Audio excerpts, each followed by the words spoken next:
got 2 minutes. You can relax.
We will begin with the chanting.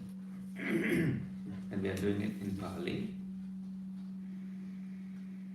Namo tassa bhagavato arahato samma sambuddhassa. Namo tassa bhagavato arahato samma sambuddhassa. Namo tassa bhagavato arahato samma sambuddhassa. Buddhang saranang gacchami. Dhammang saranang gacchami. Sanghang saranang gacchami. Dutiyampi buddhang saranang gacchami. Dutiyampi dhammang saranang gacchami. Dutiyampi sanghang saranang gacchami. Tatiyampi buddhang saranang gacchami. Tatiyampi dhammang saranang gacchami. Tatiyampi sanghang saranang gacchami. Pānātipātā vēramani sikkhapadang samadhiyāmi. Adinādāna vēramani sikkhapadang samadhiyāmi. Kāmesu micchācārā vēramani sikkhapadang samadhiyāmi. Musāvādā vēramani sikkhapadang samadhiyāmi. Suramēraya majjapamā daṭṭhānā vēramani sikkhapadang samadhiyāmi. Itipiso bhagavā arahang sammā sambuddho. Vijjācarana sampanno sugato lokavidu. Anuttaro purisa dhammasārathi. Sattha deva manussānam buddho bhagavāti. Swakkhāto bhagavata dhammo sanditthiko. Akaliko ehi passiko. Opanayiko paccattam veditabbo. Viññohiti. Supatipanno bhagavato sāvaka sangho. Ujupatipanno bhagavato sāvaka sangho. Patipanno Bhagavato Savaka Sangho Samichi Patipanno Bhagavato Savaka Sangho Yadidam Chattari Purisa Yugani Atta Purisa Puggala Esa Bhagavato Savaka Sangho Ahuneyo Pahuneyo Dakhineyo Anjali Anuttaram Punyakhitam Lokassati Sadhu Sadhu Sadhu. Please prepare yourself for some quiet time.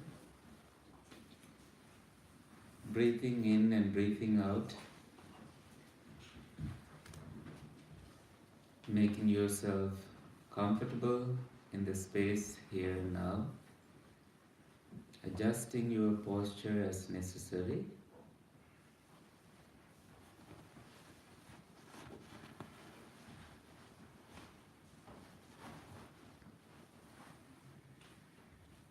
To bring yourself closer to the Buddha, to his calm presence,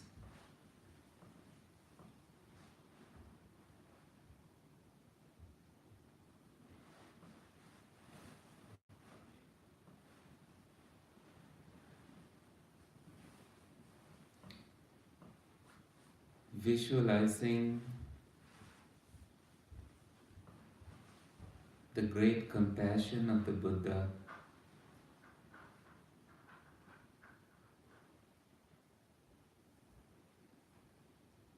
covering you with love and kindness.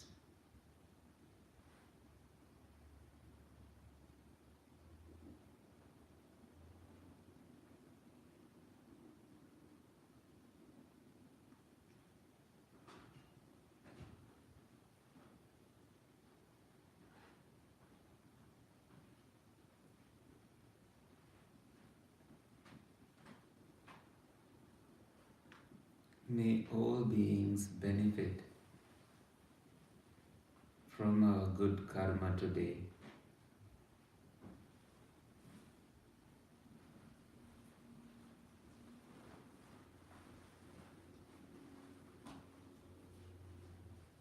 May the deities on earth and in the sky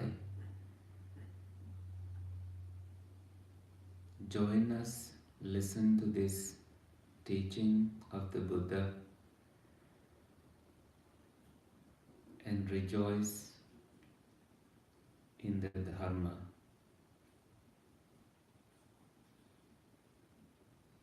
May all beings be well and happy. May all beings be well and happy. May all beings be well and happy.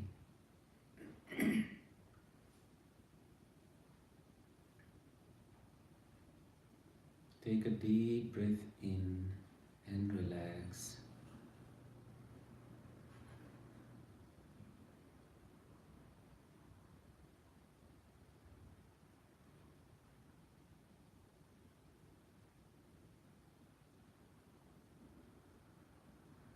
Leave behind the ruminations,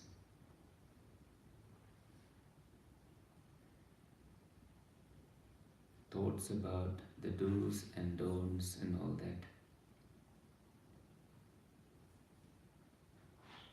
Welcoming openness, willing to learn, willing to share,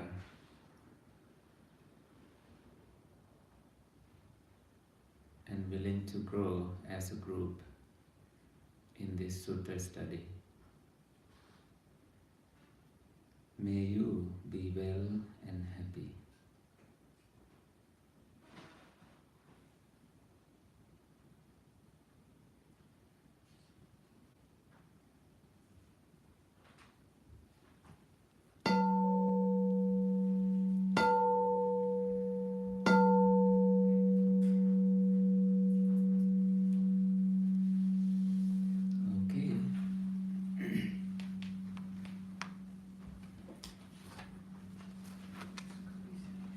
So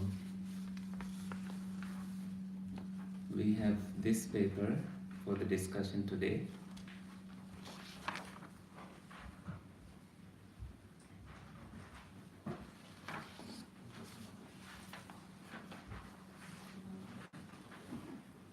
Over here.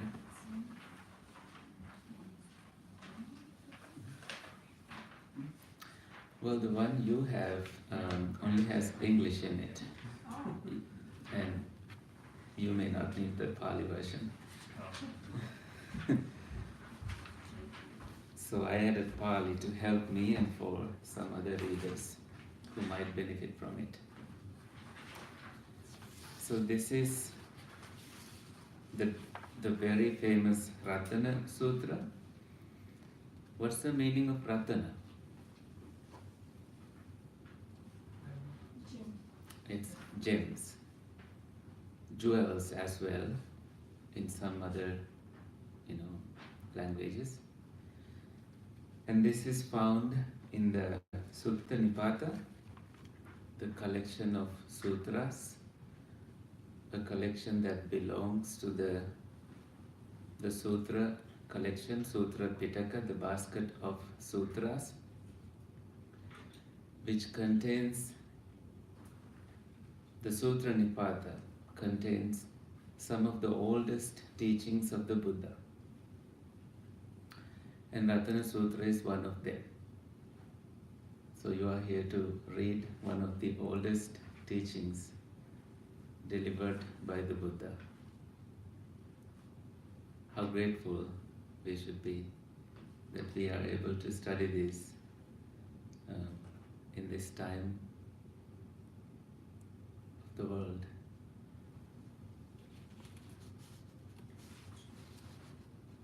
So this has come down to the liturgy of Theravāda Buddhists, just like the Metta Sutra and Ratana Sutra, Mangala Sutra, very popular discourses in the Theravāda tradition.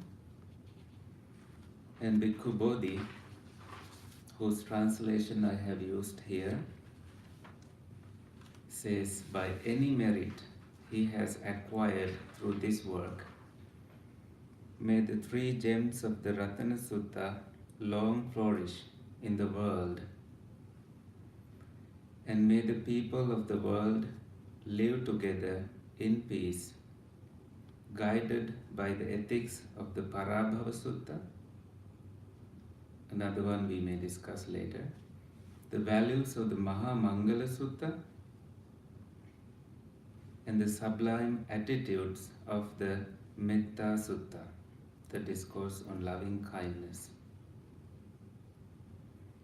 He continues to say, may seekers of liberation discard erroneous views and deviant practices as advised by the Attaka Vagga, a group of sutras that has 8 verses, and set their feet on the path to the goal pointed by the Parayana Vagga, the chapter on the way to the beyond. So, one of the translators who studied the Sutta Nipata said, commented on this sutra. His name is N.A. Jayavikrama, one of the scholars from Sri Lanka, said, Ratana Sutta is one of the youngest suttas, apparently addressed to earth and sky deities. Do you see any of them here? You may sometimes. So, in the living Theravada tradition, this is Bhikkhu Bodhi saying, 3 discourses in the Sutta Nipata, Mahamangala, Ratana and Metta Suttas, play a special role as parittas, or protective suttas, recited daily in monasteries and on ceremonial occasions. These discourses are regarded as a source of spiritual blessings, each makes its distinctive contribution to this end, to this date. The Mahamangala Sutta delineates the guidelines for success in both mundane and spiritual undertakings. The Ratana Sutta invokes the protection of the deities and extols the excellent qualities of the Buddha, the Dhamma, and the Sangha. And the Metta Sutta teaches the cultivation of loving kindness, a virtue that resonates throughout the sentient cosmos and attracts the protective care of the deities. If you are practicing loving kindness, you will be protected.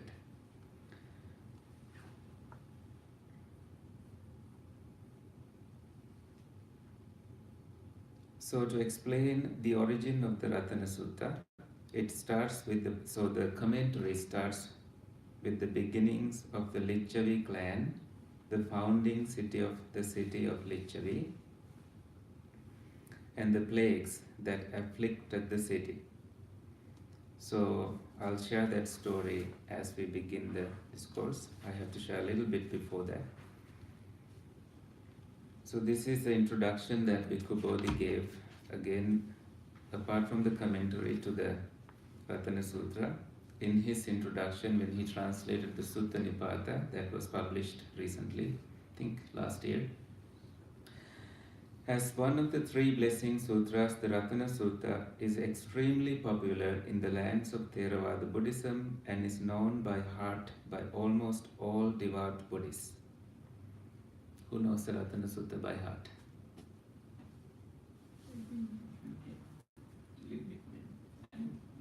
Little bit? No, I think you know it. Do you? You have heard of it? Yeah, I don't know the title. So. Okay. You will perhaps come to know later that you know it. The commentaries trace the sutta's origin to a time when the city of Vesali, capital of the Vajjin Confederation, was afflicted by three calamities: famine, evil spirits, and plague. An envoy of the Lichavis, the ruling clan, came from Vesali to Rajagaha to invite the Buddha to visit their city in order to quell the plague. When the Buddha arrived, Sakka, the ruler of Devas, the deities, heavenly beings, came along with a company of Devas, causing most of the evil spirits to flee. I would think that the arrival of the Buddha made them flee, but the commentator says it's a Sakka's arrival, the leader of the gods. But he came because the Buddha came, but somehow they are connected. The Buddha recited the Ratana Sutta and asked Ananda, who's Ananda? The attendant monk of the Buddha, to walk around the city, sprinkling water from the bowl of the Buddha, the bowl that the Buddha used for meals. Sprinkling water from it while reciting the Ratana Sutta. As Ananda did so, the remaining evil spirits fled and the plague subsided. Looks like some evil spirits still wanted to stay to see what happens, but they had to ultimately give up and flee. Because of the origin story, the Ratana Sutta is still recited as a protective discourse to ward off illness, bad luck, and evil spirits. This is done in homes, in Buddhist families, Buddhist homes mainly. If they are Buddhist, they would invite monks to come and chant the Ratana Sutta. So when we go to your places, we have done this. Not necessarily because you had evil spirits living in your house. Anyway, we have been talking about evil spirits lately a lot. Not that I'm not obsessed with evil spirits, but this happens to be one that discusses about evil spirits. So if there is illness, bad luck, or anything just to receive blessings, people would be delighted to listen to the Ratana Sutta when monks chant it. So the origin story is pretty common in all Buddhist traditions. That Mahayana tradition, Theravāda tradition, Vajrayana tradition, they all have the same story. That Lichavis had all these problems, and then they invited the Buddha to come visit the city and do a blessing, so then the calamities will be dispelled. So the Chinese tradition and other traditions, every tradition shares the same story, more or less the same way. And the opening two stanzas that we will read is an invocation to the Bhutas, the spirits, asking them to listen to the discourse and imploring them to treat people with loving kindness. The stanzas that follow constitute declarations of truth, each of which proclaims the virtues of one or another of the three gems. So what are the three gems? The Buddha, his teachings, and the community of monks. And declares the wish that by the truth of the utterance, safety will prevail. Despite its status as a popular discourse, the sutta displays a high degree of doctrinal sophistication. So that we will find out in our discussion.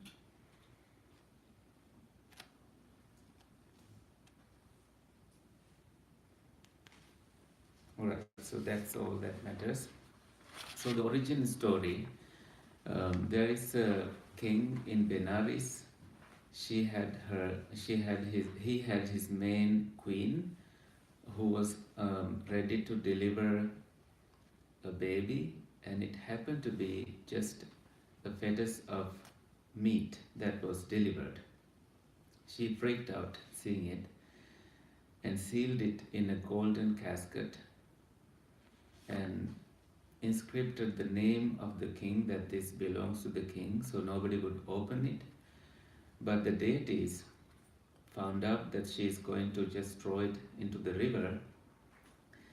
They inscripted that this belongs to the queen as well. And it went down the stream when she put it into the water, and a hermit, a meditating yogi, found it. Found this, casket, the floating thing that was that didn't submerge in water but was going down. And when he opened it, he saw the piece of meat about to grow as a human. And he brought it into his monastery and he started watching it. He kept it under his watch, and he found out that it splitted into two pieces. Now, two humans growing. One is a girl, one is a boy. And he had so much affection towards the two infants, and from his thumbprint, milk came. So he put the thumbprint and he started feeding the two infants. And they grew, and the villagers, they said, it's not good for you. You are a meditating master. You should give the infants to us. We will take care of them. And we will make sure that they have a good life. So the hermit agreed, and the two kids were given to the villagers.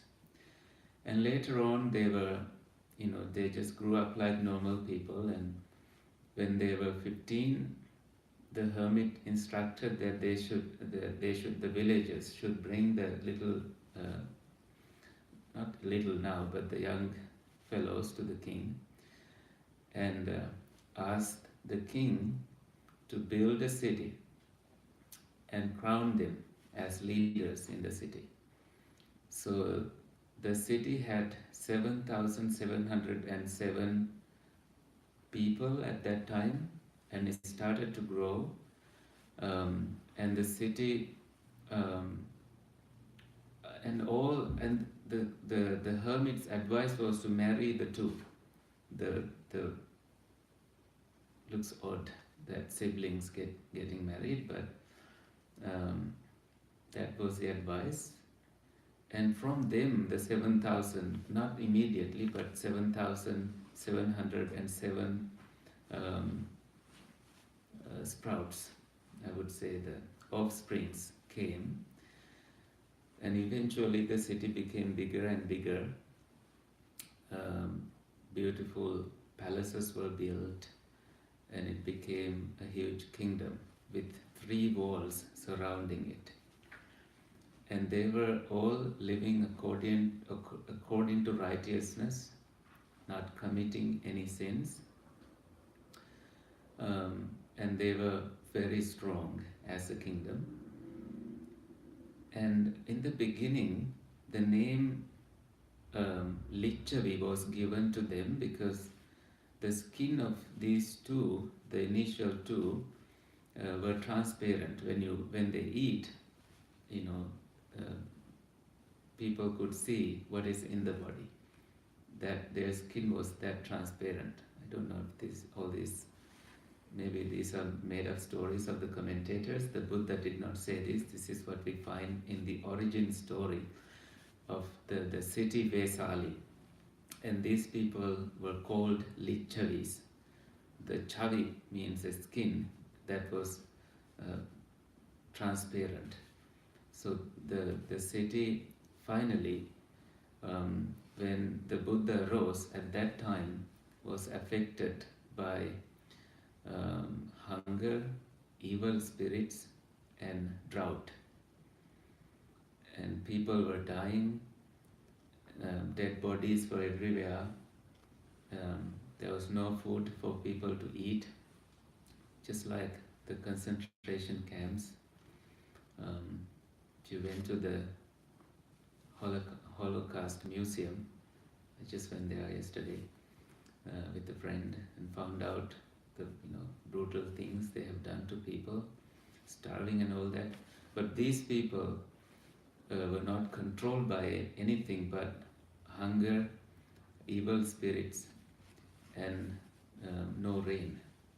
So therefore there was this famine that was really pressing against the rulers of the kingdom.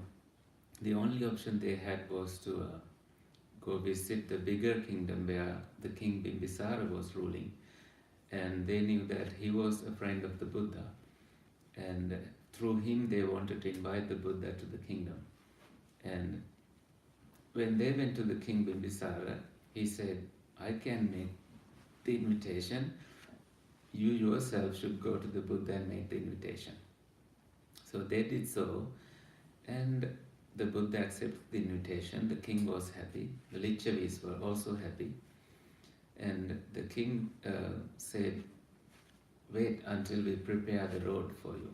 So the commentator gives descriptions about how they decorated the roads, putting flowers 5 feet high on the road, and putting 5 monasteries for the Buddha to rest in 5 days as he journeyed toward the city Vesali to visit Lichavis. And Lichavis, seeing whatever the King Bimbisara did, they doubled those activities. Like if the King Bimbisara put 5 feet of flowers on the road, Lichavis would put 10 feet of flowers. If the king built 5 monasteries, they would build 10 monasteries. So they did so until the Buddha arrived at the river Ganges, and they built boats to cross over the river using sandalwood.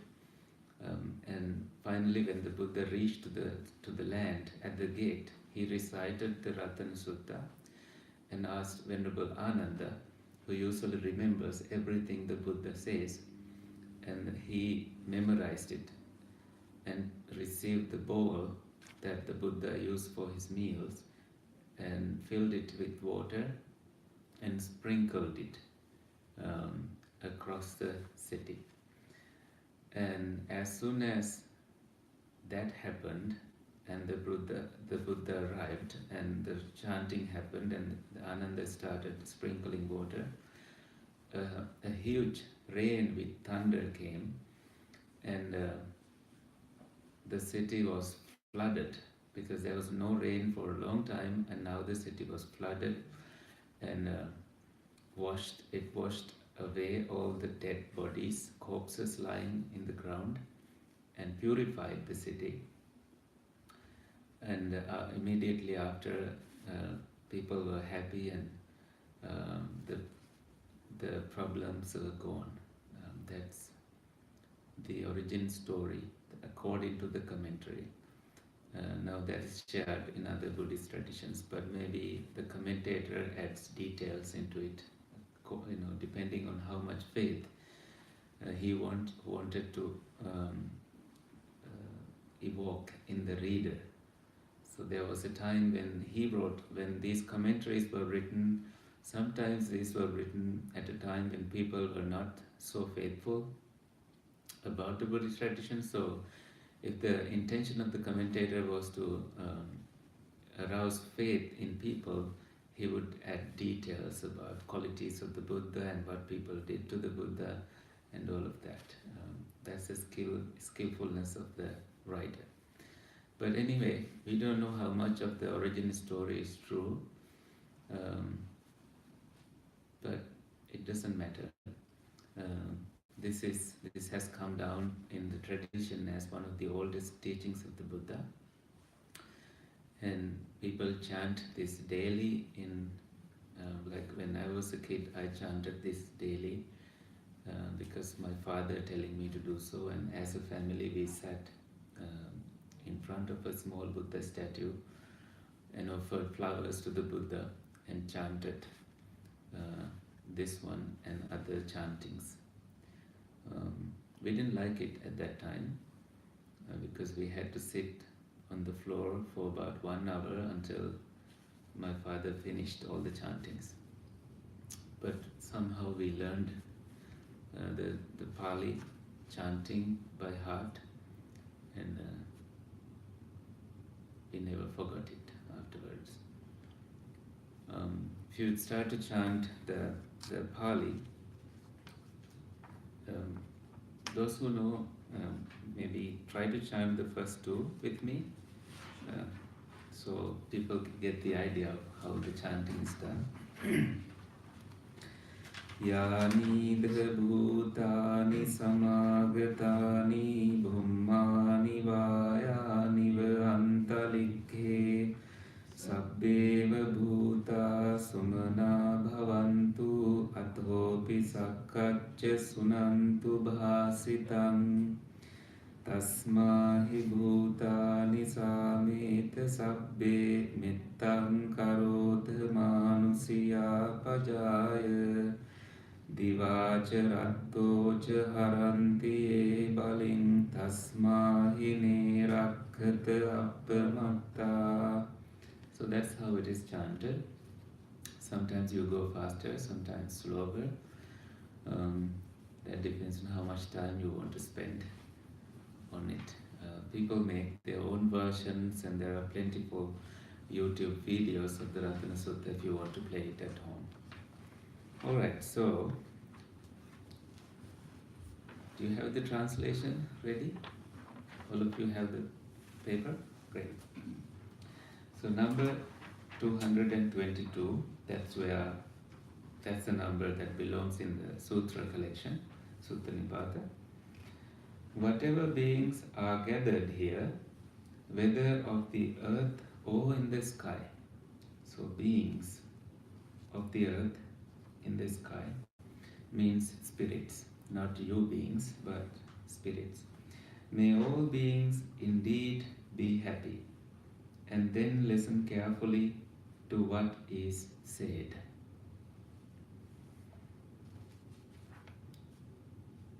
Therefore, O beings, all of you listen, show loving kindness to the human population who day and night bring you offerings. Because they bring offerings, being heedful, protect them. Like, do not neglect them. Take care of the human beings. Now, what this says is in Asian and Indian culture, Deva Vandana, worshipping deities, is a part of their culture.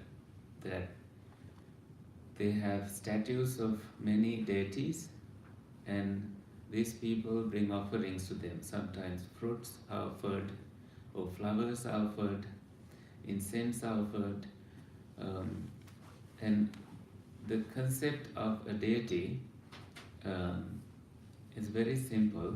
If someone has been a ruler who has been virtuous, who has taken care of a village, um, and they have done so much good to one community, people definitely start to show respect to them.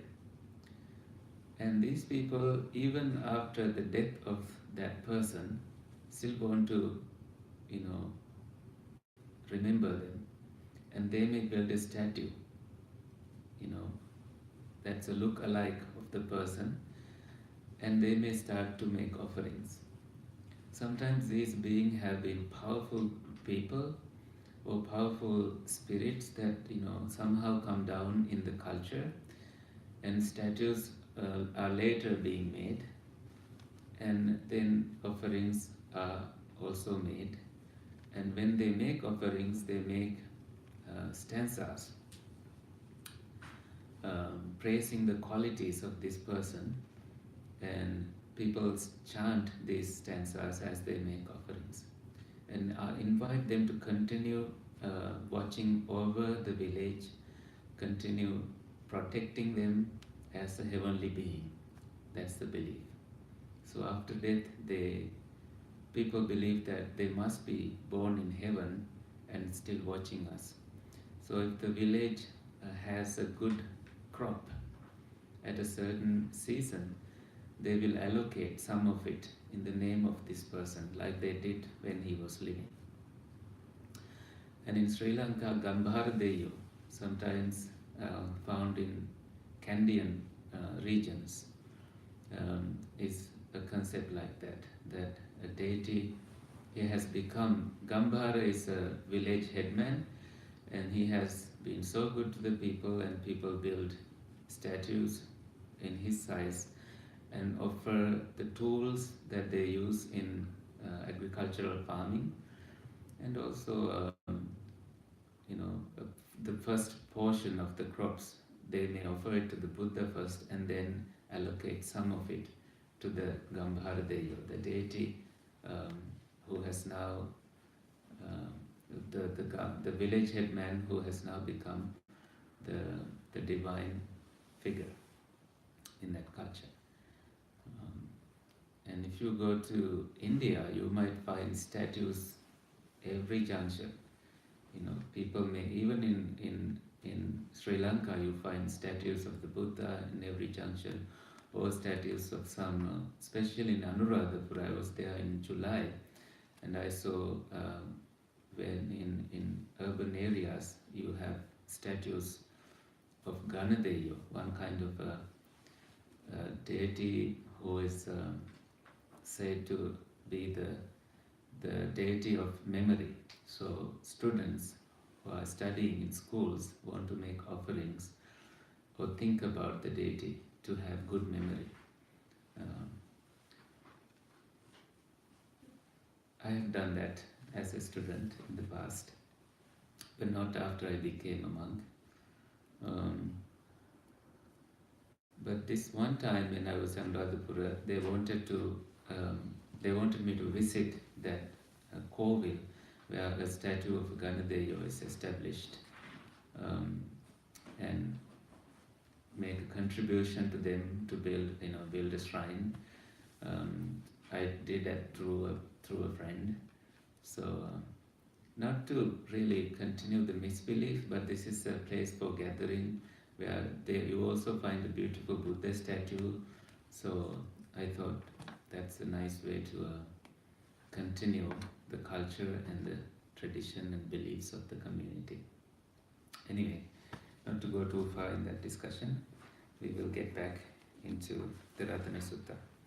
So the third one, whatever treasure exists here or beyond. Here means in this life, beyond means afterlife.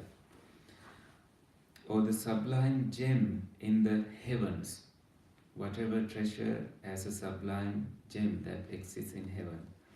There is none equal to the Tathagata, the thus gone one, who has practiced the path and achieved the goal, that is the Buddha. So, this too is a sublime gem in the Buddha. By this truth may there be safety. So, there is none equal to the Buddha. That is the truth, according to this stanza. And by this truth may there be safety. Next one, destruction of defilements, dispassion, deathless, the sublime, which Sakya Muni concentrated, attained. There is nothing equal to that Dhamma, the teachings. So the teachings lead to destruction and to dispassion, to the state of being deathless and to the sublime states. And the Buddha concentrated on the teachings, especially absorptions, meditative absorptions, and he attained these levels. And the Buddha was helped by the truths, the Dhamma, the Four Noble Truths, Eightfold Path, dependent co-origination, and such teachings, the causation theory, and etc. There is nothing equal to that. This too is the sublime gem in the Dhamma. By this truth may there be safety. Any questions? Next one.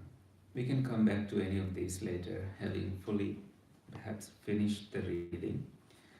The purity that the Supreme Buddha praised, which they call concentration without interval. So you have a samadhi, concentration, of stillness, of meditation. Having done some meditation, you attain the samadhi states, and you attain that without interval, no breaks in it. And you gain that purity that the Buddha praised, that kind of purity. The equal of that concentration does not exist. Equal of that samadhi does not exist. Samadhi natena samona vijjati. There is no such samadhi that is equal to the samadhi that the Buddha wants you to achieve. This too is a sublime gem in the Dhamma. By this truth may there be safety.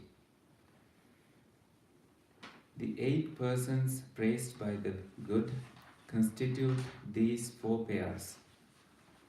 So what 4 pairs? So when you practice the path, you get on the path of a stream winner, and when you have the fruition of it, you have become a stream winner already. You are on the path and on the fruition now. And then you continue further, you become a once returner to this sensual world. So you are on the path of it, or you have achieved the fruition. And then you become a non-returner, the path and the fruition. You don't return, you don't come back to enjoy the sensual world. You will be born in pure abodes, where there is no lust prevailing, because you have crossed over that barrier. And then the last one is being on the path of the final awakening, final enlightenment. You are on the path of it, or you have achieved the fruition. So these 4 by 4 become 8. As we find here, 8 persons praised by the by the good constitute these four pairs. These worthy of offerings are the fortunate one's disciples. Even if you are a stream winner, not as a monk, not in robes, you are worthy of offerings. That's the meaning of it. You belong to the group of community, Sangha. You are a Sangha member because you have become a stream winner. What I mean by that is that you go against the stream and achieve the level of becoming a stream winner. You have win the stream. You went against the stream and you won it. That you have eradicated the self-view and doubts and wrong practices. When you settle in your mind that such and such practice won't help, but only this will help, and you have tested it and you have achieved it, then your doubts have been eradicated. And when you eradicate doubts, you also have come to the selfless view that there's no self in you. We can go into details of this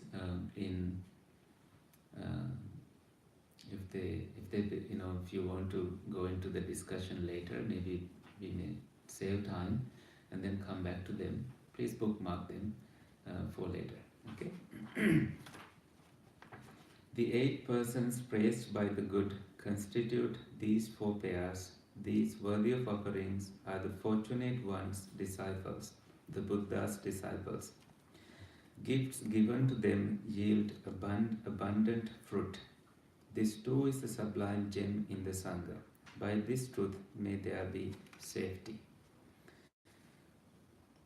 Those who survived well with a firm mind, manasa dalhena, firm mind, who are desireless in Gautama's teachings. Gautama is a name for the Buddha. Have reached attainment, having plunged into the deathless, enjoying perfect peace obtained free of charge. This too is the sublime gem in the Sangha. By this truth may there be safety. So, this is praising the qualities of monks who have attained the final attainment. So, they have strived hard with a firm mind without changing their goal, and who are desireless, that they don't have desires, they don't go after huge cravings, and they are established in the teachings of the Buddha and have attained the goal, and they are now in the deathless, dwelling in the deathless. They will not die or be born again. This too is the quality of the monks. By this truth may there be safety. As a gate post planted in the ground, a very strong one that does not shake, would be unshakable by the 4 winds. Similarly, I speak of the good person, who having experienced them, see the noble truths. This too is a sublime gem in the Sangha. By this truth may there be safety. So what are the 4 winds? Jati, Jara, Vyadhi, Marana are the 4 winds coming from every direction. As you are sitting here, you are aging, and as you live in this life, you are subject to illness. It's inevitable. Is there anyone who never got sick here? No, you get sick, right?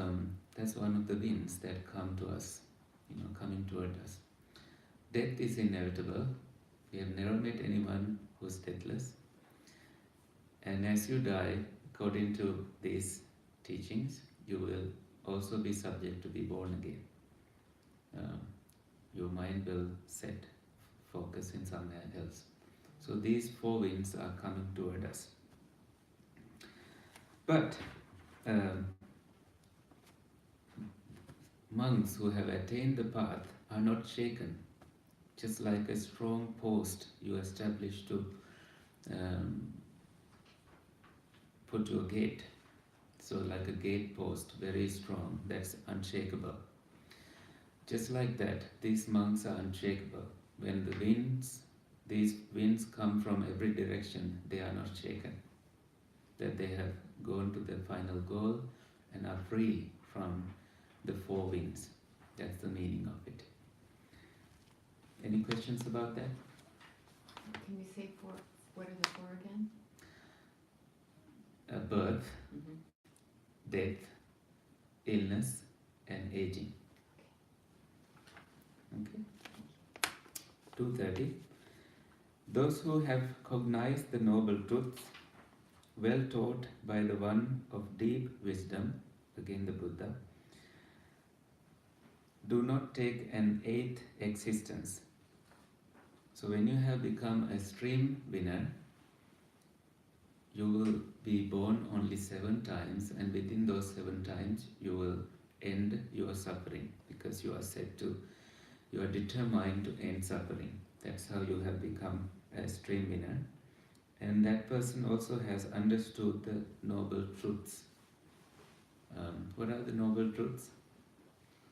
Suffering as a truth, the origin of suffering, the cessation of suffering, and the path leading towards cessation of suffering. These are truths. When you comprehend them, you realize, wow, what a truth that this thing exists in the world, and nobody pays attention to these, sufferings. And wow, what a truth that craving is the origin of suffering. Because of craving, suffering, arises in the world. In your world, when you crave for something, you are destined to suffer.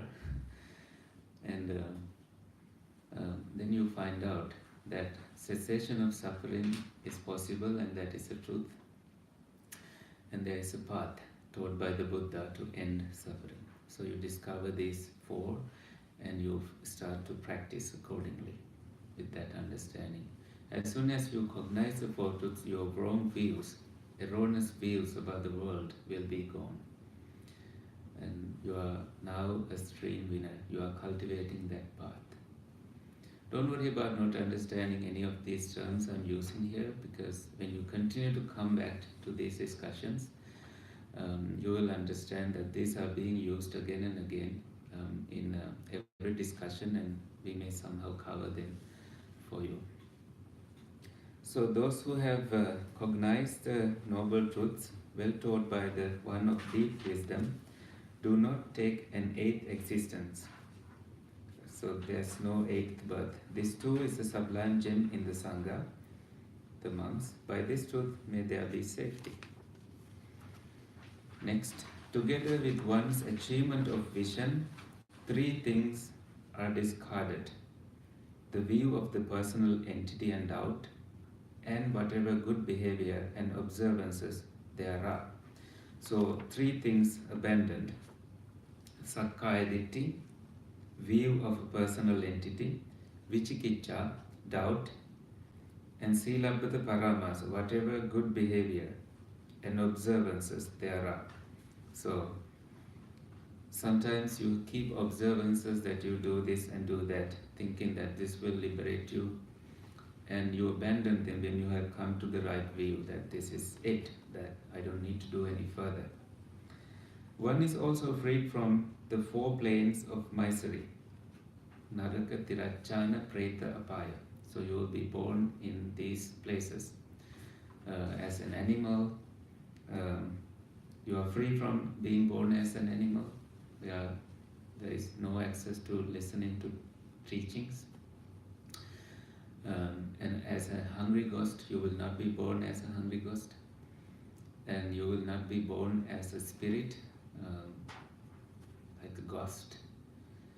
And you will not be born in purgatory hell. So you are free from those 4 places.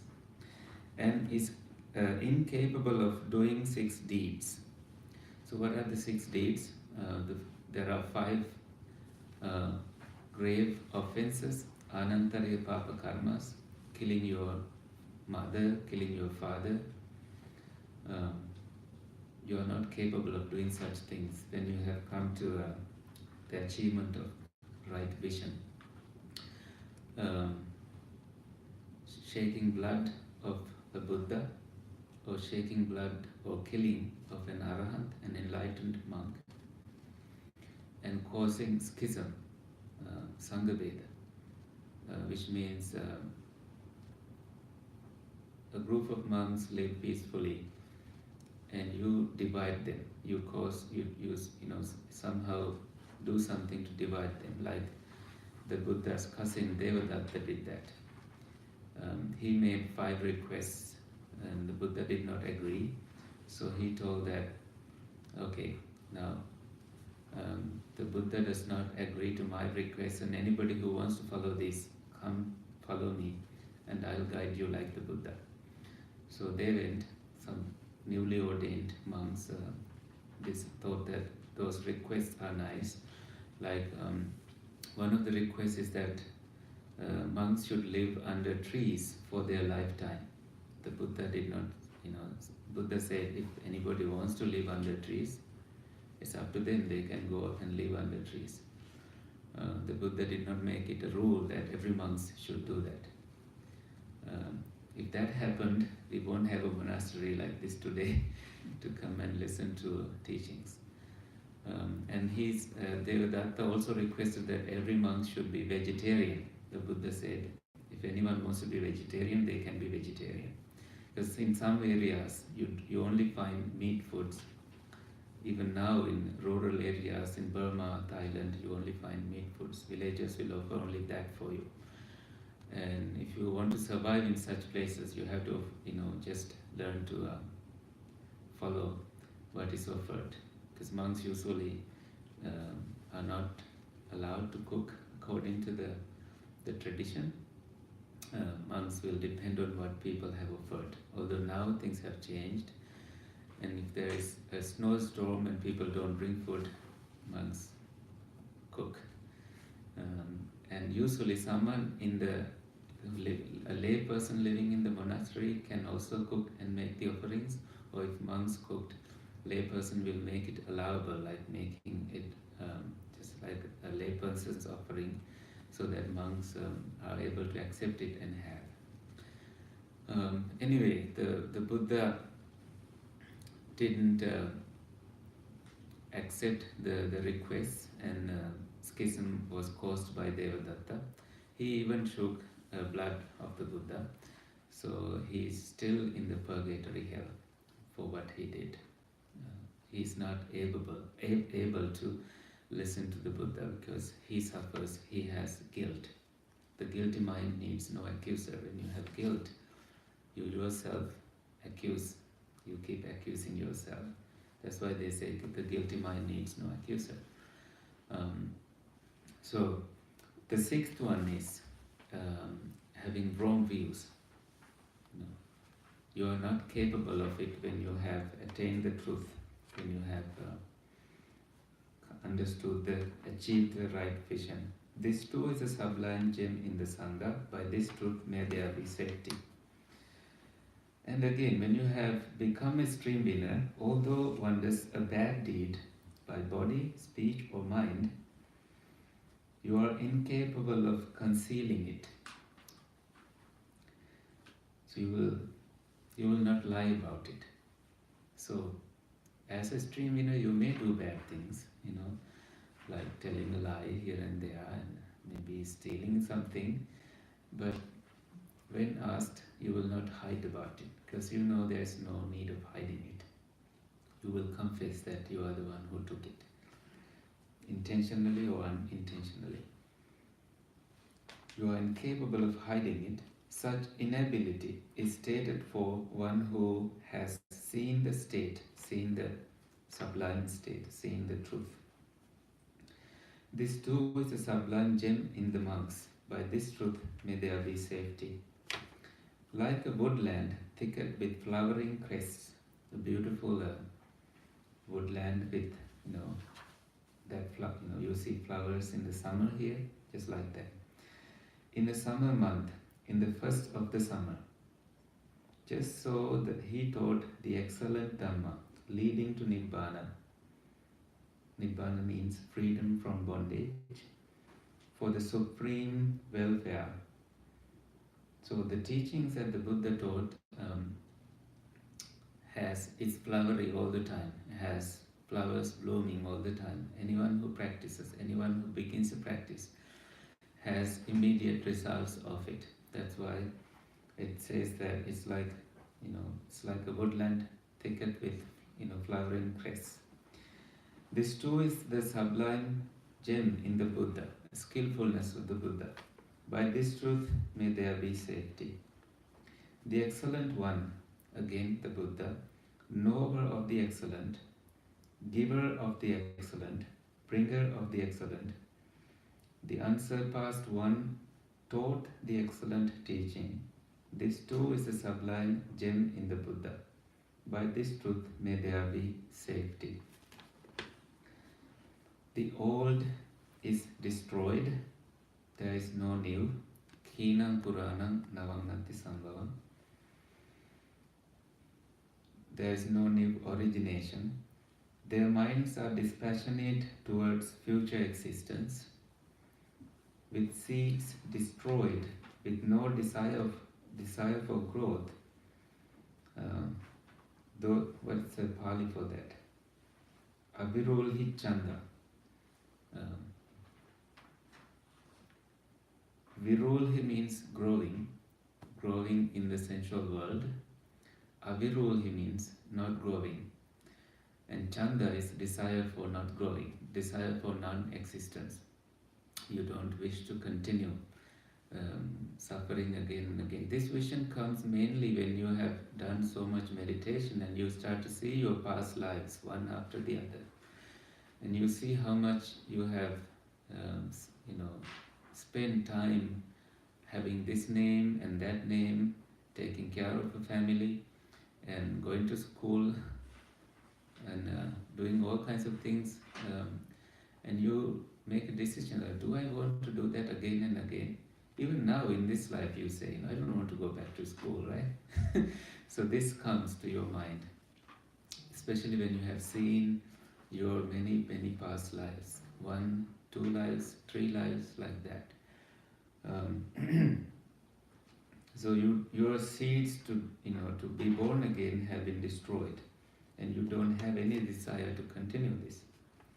Those wise ones are extinguished like this lamp. When that light has dispelled over there, you don't find this one, the candle. When the candlelight has gone, you can find it in the air, right? Just like that, the enlightened ones have extinguished from this world. This too is the sublime quality of Sangha. By this truth may there be safety. Now these last 3, they say, were said by the Sakka, the leader of the gods, Shakradevendra. Whatever beings are gathered here, whether of the earth or in the sky, we pay homage to the thus gone Buddha, venerated by devas and humans. May there be safety. Whatever beings are gathered here, whether of the earth or in the sky, we pay homage to the thus gone Dhamma, venerated by devas and humans. May there be safety.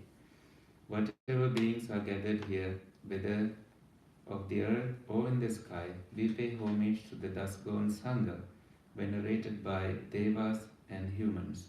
May there be safety. So, thus gone, Tathagata is ascribed to the teachings also here. So, somewhat putting the teachings in equal position of the Buddha. It's only in this place we find such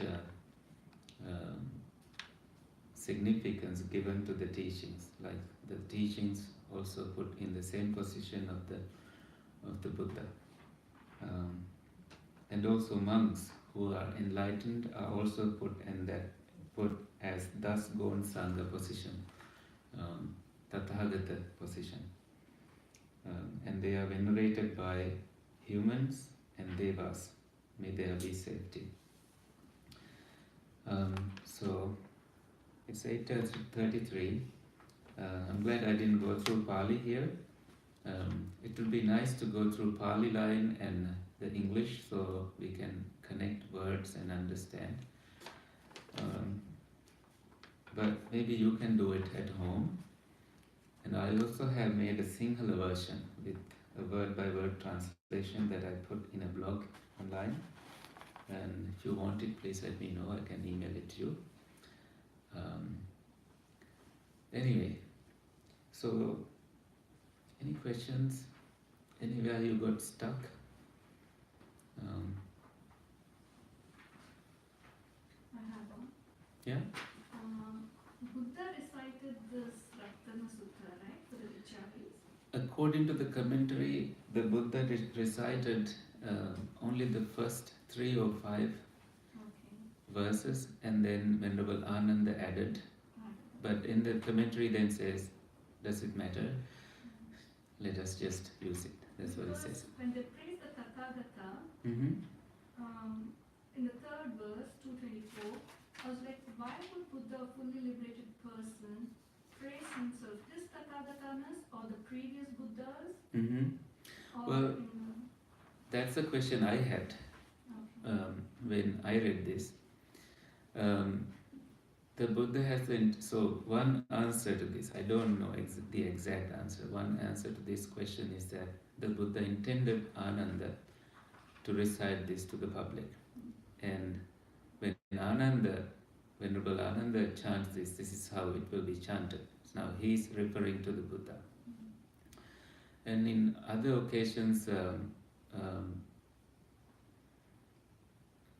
Buddha, he does not hesitate to give praise to himself. He says, I'm like a lotus sprung out from the mud, and Pundarikang Yathavaggutoyena Nupalipati. I don't smear with mud anymore. Nupaliptom Hikamena. I don't touch any lust in my being, in my existence. Tasma Buddhosmi Brahmana. Therefore I am a Buddha. So there are such instances where he somehow, that's how he wants people to remember him. Then people would question, like, someone who cut off all ego, why would he give credit to himself? But I think what he intended was that this is how people remember what he teaches to people.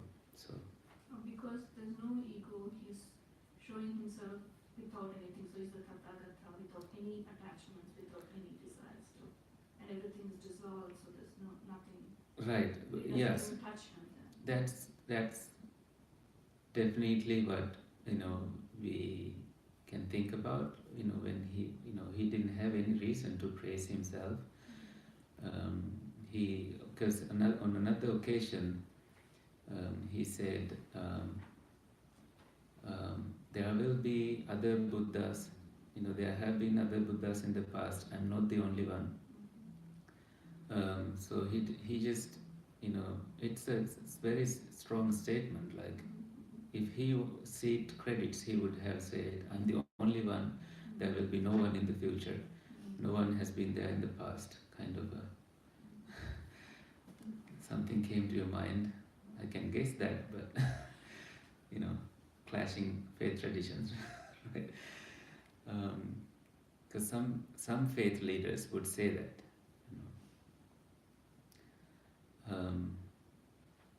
And he said, don't make offerings to me.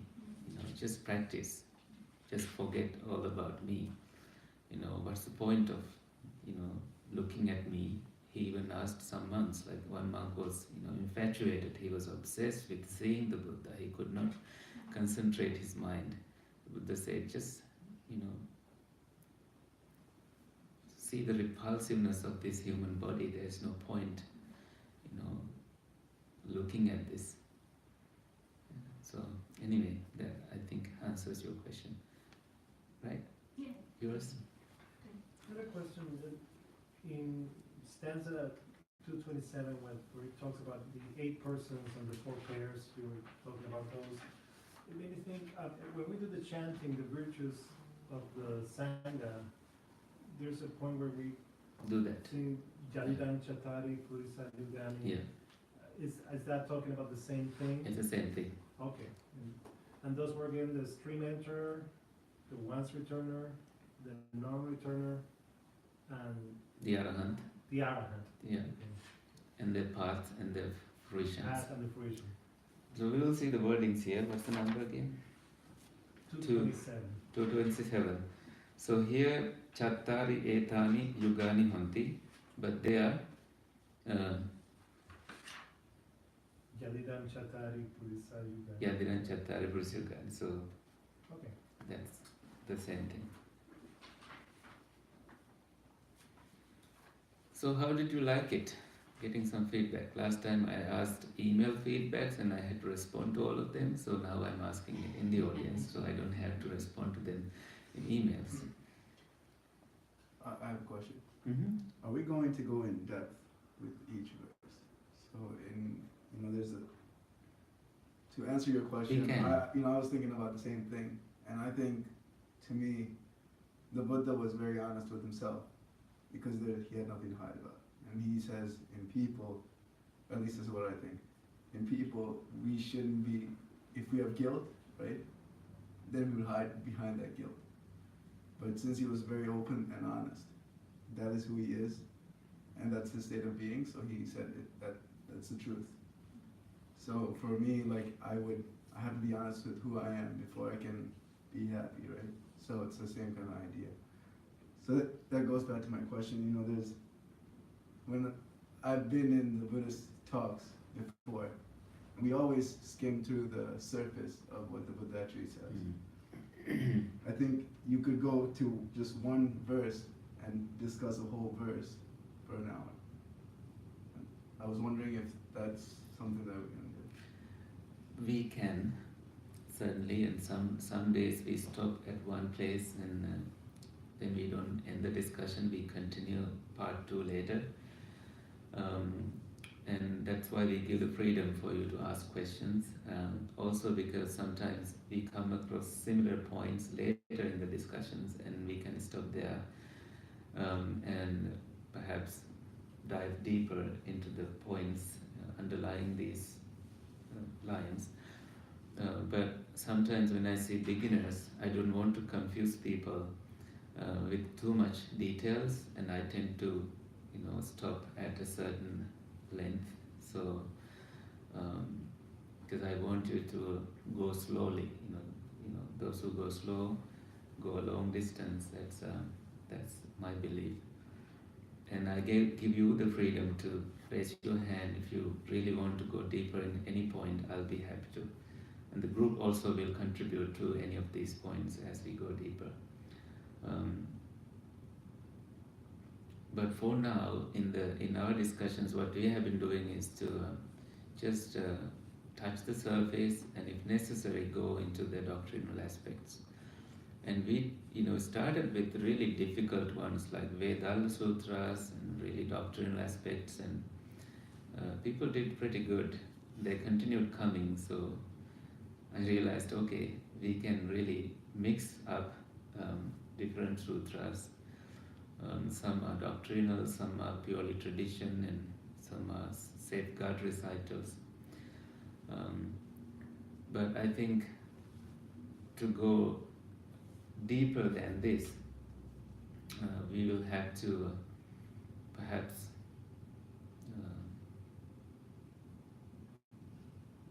redo the whole thing and stop in every place and then go deeper. Or sometimes we use your suggestions of different sutras, then we can discuss accordingly. But I think I won't. This is something I don't understand sometimes from the audience. That I don't know what goes across your mind when I'm sharing these things. I'm not able to read your minds yet. So if I had the ability, I would have stopped at certain places and gone deeper into them. Can I ask one? But before that, did you have any particular place where you were interested in knowing a little deeper? Or all of it? You can go ahead and ask your question first. Okay. And then, My understanding was Ratana Sutta is basically to help the rituals of the calamities, right? And then when you're reading the whole thing and when you read, I've heard the Pali version. Mm-hmm. And so, but then in the translation, everything talks about the teachings themselves. The Etena Sachinovacha. This is the truth. This Yeah. is the safety. This is how it happens. It will be a sotapanna or a thing. This is the noble truth.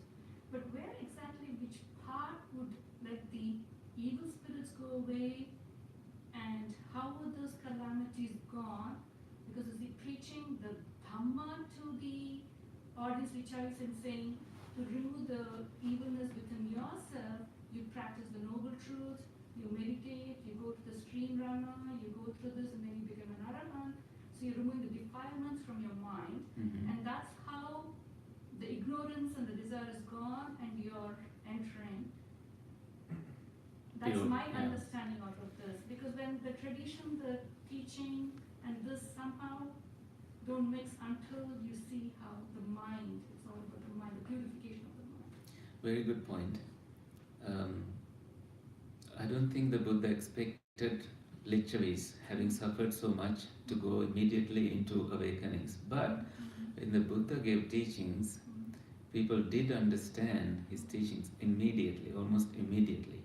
So that must have definitely affected that now the spirits are lower and human beings that way with their realization are in a higher position. Again, in the sutra we don't find any particular place, but just listening to just mere arrival of the Buddha, and therefore the arrival of the leader of gods. And because he is a Maheshakya god, he is a superior god. The inferior ones, Alpeshakya ones, the spirits and all that, they could no longer stay around. They had to flee. So that happened, I think, upon the arrival of the Buddha. And the tradition says that they were sent away 84,000 world systems. Now they are, there. They cannot, because of the, how much powerful the teachings and the power of it has spread over 84,000 world systems. And so these spirits who are causing troubles are not able to cross over. So not in one particular place where it says this is where the spirits could no longer stay, but just the visit of the Buddha, visit of his followers and the monks. He went with 500 monks, makes a place purified. That's why lay people want monks to visit.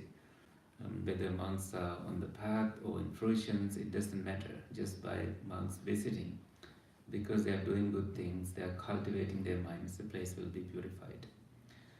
And I think other effects, I think the Buddha also intended lichavis to learn the teachings, and it's easy when faith is first established.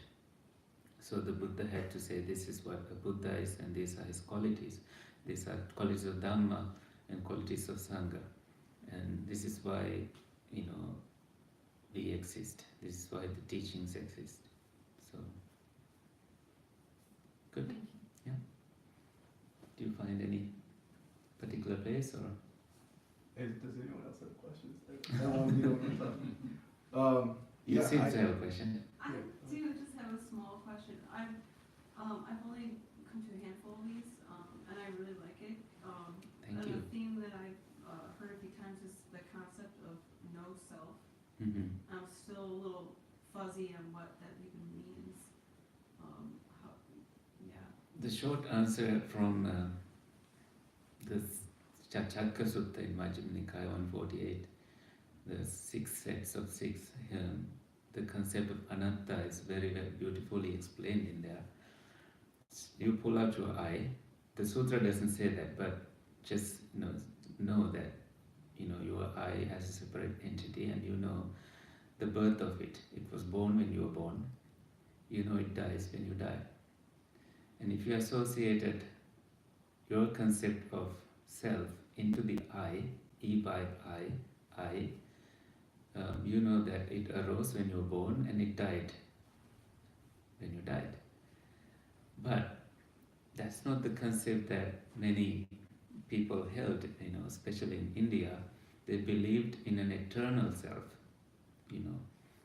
This self is now born in this life and will continue to be born again and again.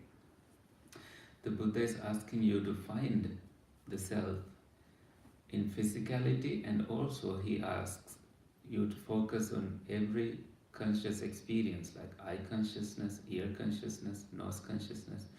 And when you examine, you see each aspect, whether it's eye consciousness or ear consciousness, they all arise and pass away.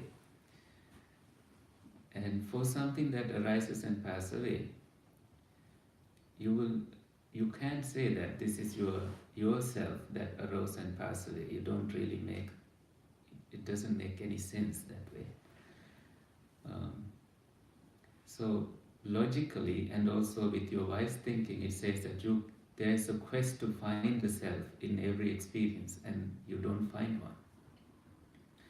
You don't find it in the mentality experiences or in physicality. That's the basics of it. I'm not sure if that helped, but that's one way to understand it. And when you have developed your mind to samadhis, deeper levels of concentration, you can now stay in one place and see the entire experience, and you see that this continuity ceases to exist in some point. And then it arises again. And you have to now say that it's you that ceased, because there's a hiatus, like there is a gap. But what happened to you in between? But there's future arising, because you are a human being and you are conditioned to have thoughts, and you become conscious on whatever there is to be conscious of. So even in that experience, when you reflect back, you will have to say, it's my consciousness that ceased. In the very subtlest state of being.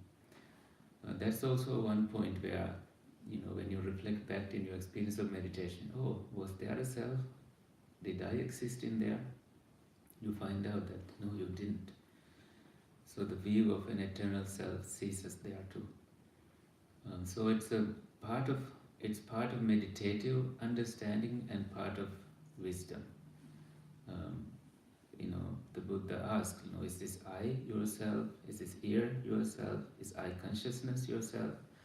So he's questioning the listener, and in questioning he convinces people that you can find an I in every experience, because they are subject to birth and death. So for something that arises and passes away, something that's impermanent, you cannot say that this is yourself that arose and passed away.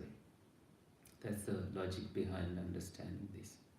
Think about it. I think, go deeper with every experience you have, your sensory experiences, seeing, hearing, smelling, tasting, physical sensations and thinking.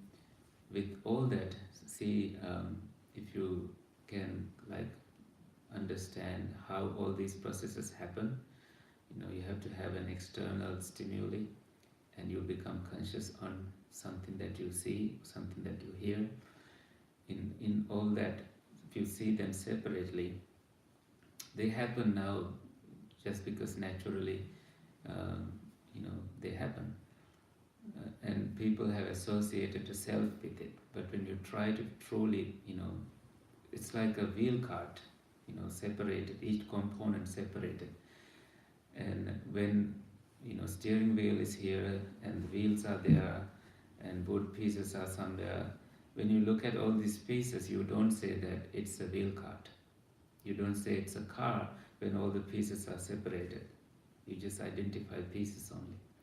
So just like that, you don't apply an illusory self into all these experiences when you see them vividly and clearly.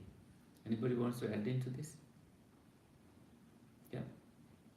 It's just like, it's pure awareness, and when you're aware of what's going on, you see there's no connection, it's just happening on its own. Mm-hmm. It rises and passes away, rises and passes away.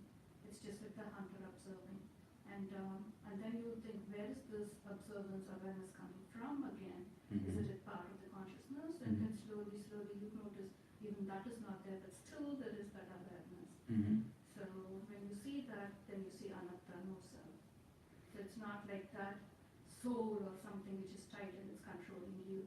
What was thick and gross becomes very subtle, Yeah. and everything is just vibrating and it comes and goes, it comes and goes. Yes, when you try to associate with this understanding with the cause and effect, this caused this to arise, and that caused another thing to arise. That is what exists, and I think coming to pure awareness is just similar to that experience of deep stillness.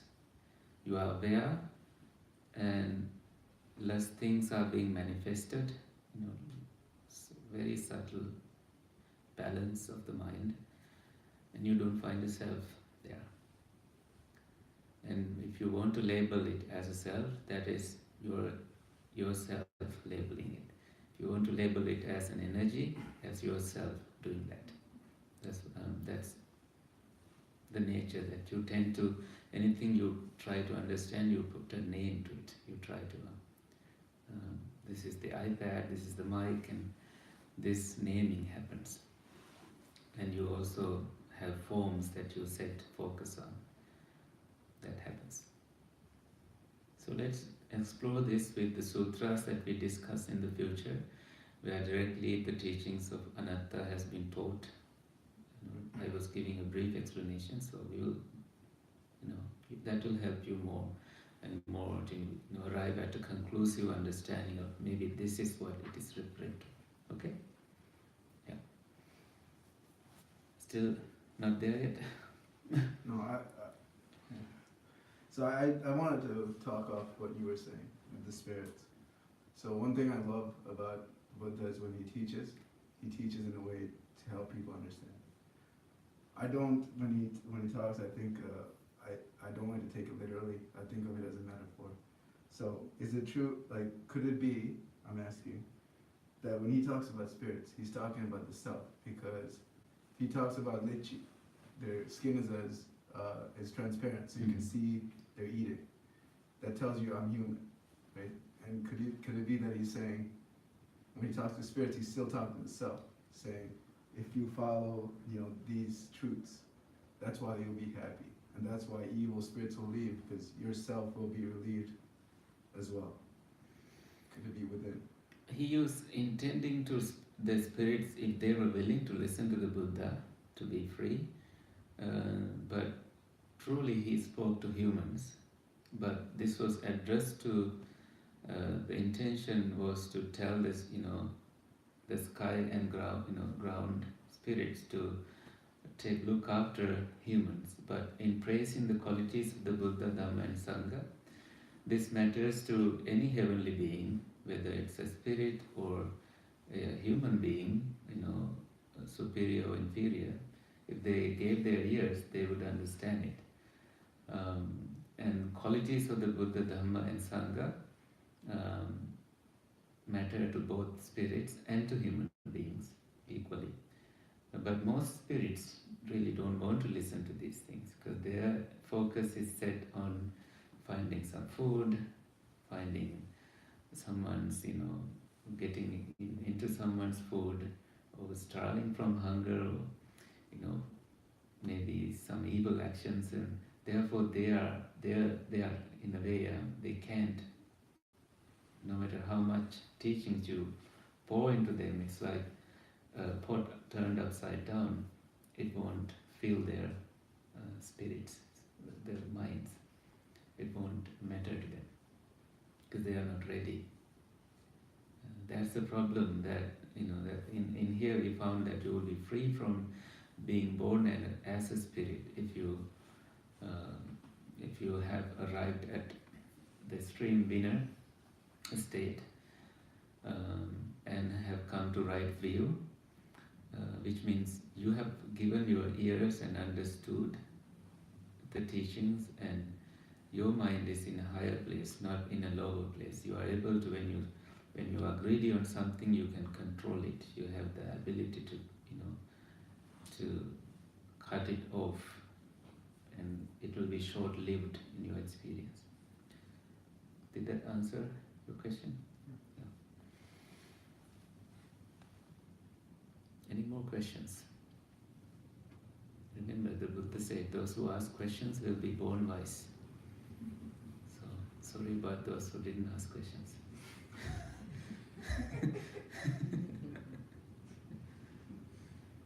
No, I mean, you have asked questions in the past. So, anyway, thank you for coming.